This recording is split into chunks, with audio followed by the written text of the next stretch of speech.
My Lord and my God, I firmly believe that you are here, that you see me, that you hear me. I adore you with profound reverence. I ask you for pardon for my sins and the grace to make this time of prayer fruitful. My Mother Immaculate, Saint Joseph, my Father and Lord, my guardian angel, intercede for me. You remember that day when Jesus was in Bethany. St. John tells us that Martha was serving. Lazarus was there, but the main character that day was Mary. She took a pound of a very expensive perfume and anointed your feet, Jesus, filling the house with the fragrance of that perfume. But for Judas Iscariot, that was a waste. He did the maths. He could have sold it for 300 denarii, and he thought they had been squandered on anointing your feet, Jesus.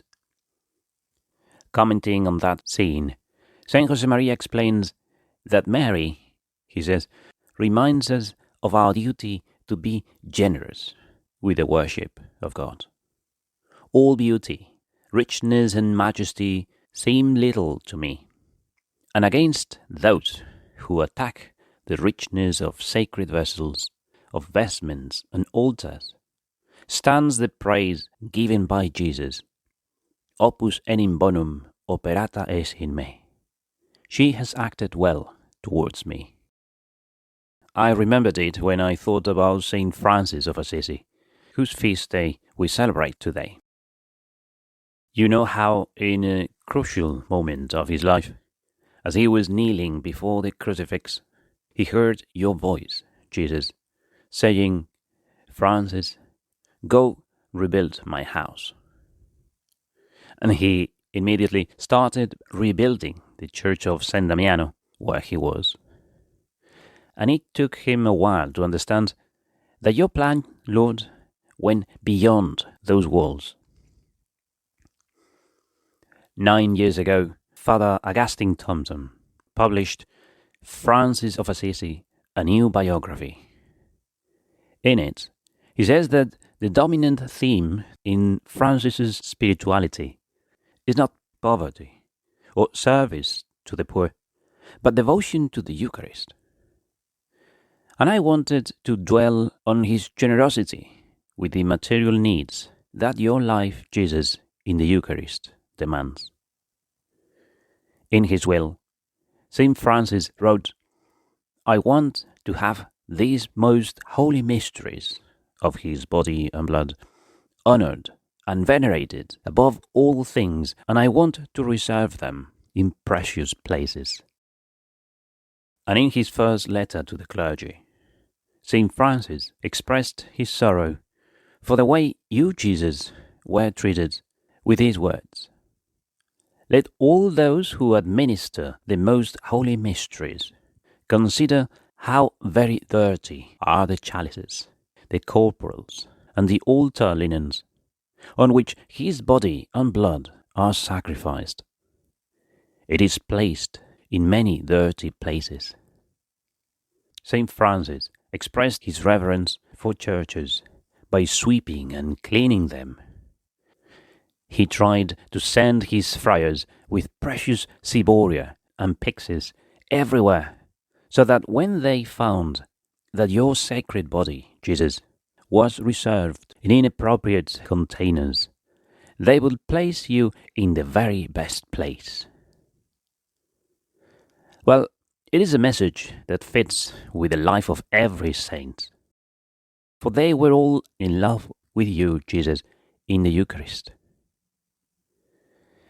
Another good example of poverty is St. John Mary Vianney, the cure of Ars. The summer of his arrival, he got a new wooden altar, and 9 years later he changed it for another carved in marble. He, who would eat only a couple of potatoes each day, found the money to build a bell tower, in which he installed 2 bells which were donated to him. He enlarged the church, building a chapel to St. John the Baptist and 15 years later he built 3 more chapels. But he was remarkable in his selection of materials for vestments. He went himself to the markets of Lyon for the best fabrics, accompanied by a rich couple who were paying the costs. And when vendors saw him in a shabby cassock, they couldn't believe that he was asking for the most expensive fabrics. So when they showed him normal fabrics, he would reply, "Well, this is good, but not good enough for God. He deserves the best."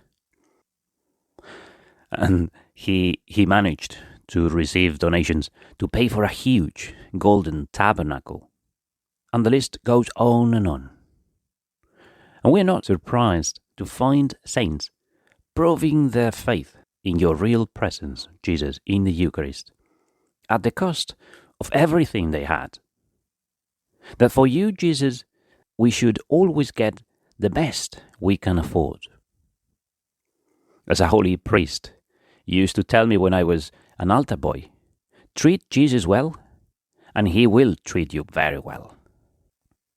On one occasion, someone told Saint Josemaria that a rich man had gilded the water taps of his bathroom with a generous layer of gold. Saint Josemaria had recently sent some chalices and patens to be regilded. So he asked someone to contact the man who was doing it and ask him to put the same amount of gold that the rich man had put on his bathroom taps. And when the person mentioned that this would multiply the price of the work, and that they would have problems paying for it, Saint Josemaria said, "If we are generous, God will provide. For God, we only give the best we can." Saint Josemaria also left very precise instructions about the care of everything that had to do with the Eucharist: the washing, the cleaning, ironing, starching. And when someone reacted with surprise at the money Saint Josemaria spent on gilding chalices, building altars, and oratories, he replied, "The day that lovers begin to exchange sacks of cement, a brick, or a piece of iron as a token of love, I will reconsider it." Now, do I have that faith, Jesus?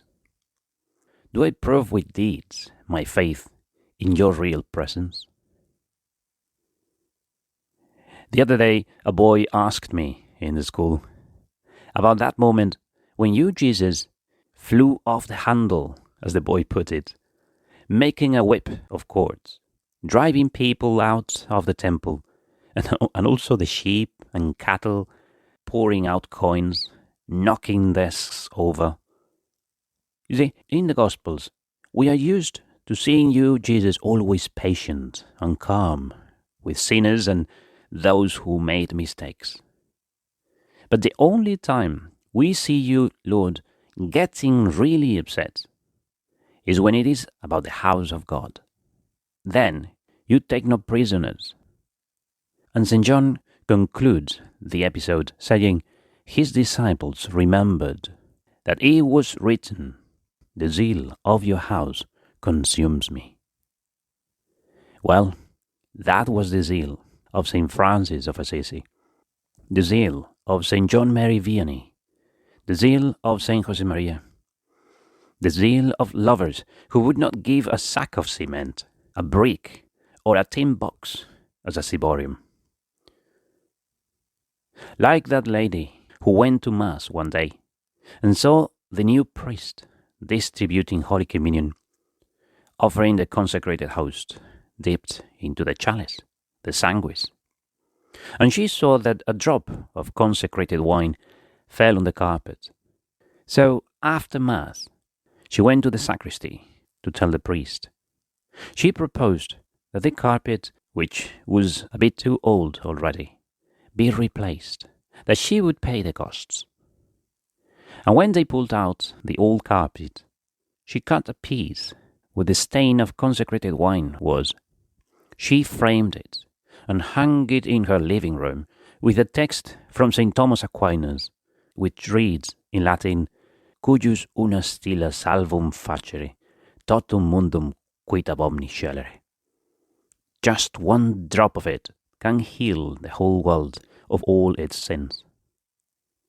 That lady had the zeal of St. Francis of Assisi. Mary, Mother of the Eucharist, give us that same zeal, that we may love Jesus in the Eucharist and prove our faith with deeds, that we may take care of his body with the same affection that you, Mary, did, with the same reverence that St. Joseph had, with the same zeal of the saints.